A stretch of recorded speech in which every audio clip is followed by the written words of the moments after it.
Joe Biden has already bombed Syria. That didn't take long at all.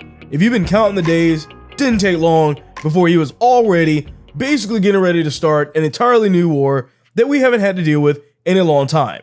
So getting into this story, this is exactly what I was talking about a few videos ago, which you should watch that video, where I basically was saying that Democrats didn't even want Biden to have the launch codes for all of these different weapons because they know that he was going to be prone to do stupid stuff like this. So before we get into this story, please remember to like this video.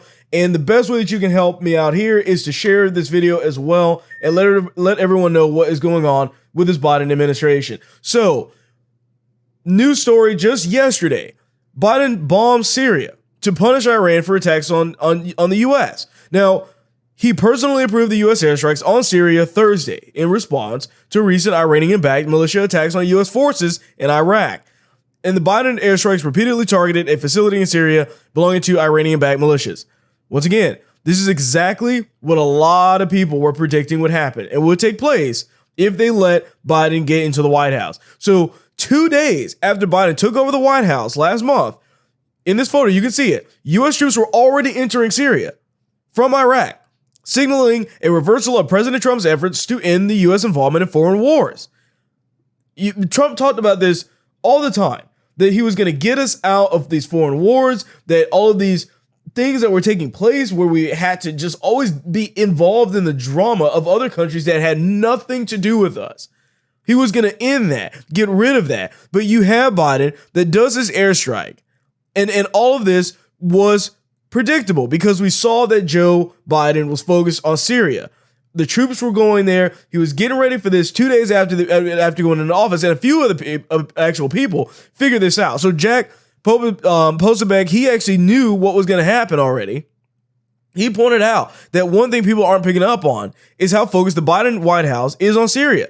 And the media has been covering this entire thing up, by the way.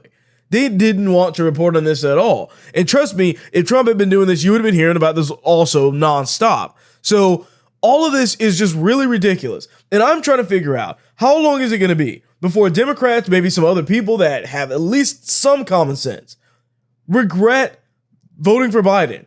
I mean, at what point is that going to happen?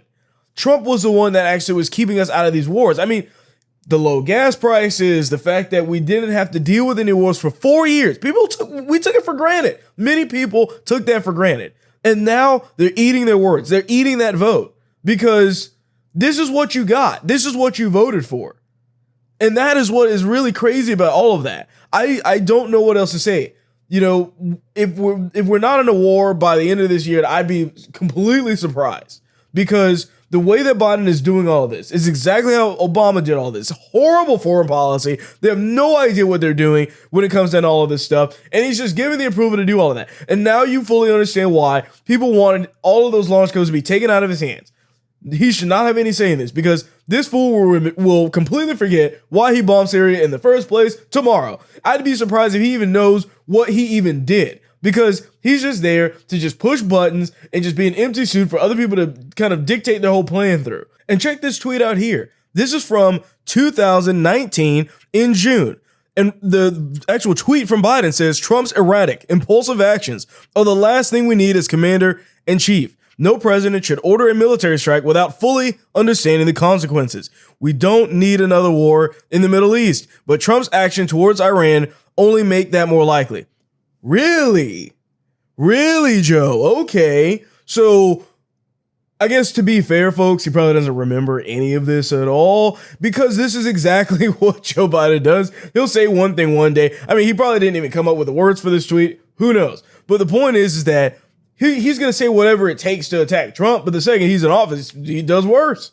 He doesn't care. This dude doesn't remember anything at all. This is the worst aged tweet I've ever literally seen. I mean, it couldn't be more obvious than that to see the difference. This is why the internet exists. So we can go back to stupid moments like this with people like Joe Biden that don't remember what they said a month ago. So it's great because we can actually see how dumb these people are and they're willing to say anything to attack Trump. But the second they get power, boom, they're doing worse. That's the way they always do this. This is a horrible mistake and really shows the difference between Trump and Biden. And I think people, once again, as each month that rolls by, People are realizing more and more and more how bad of a president Biden is going to be.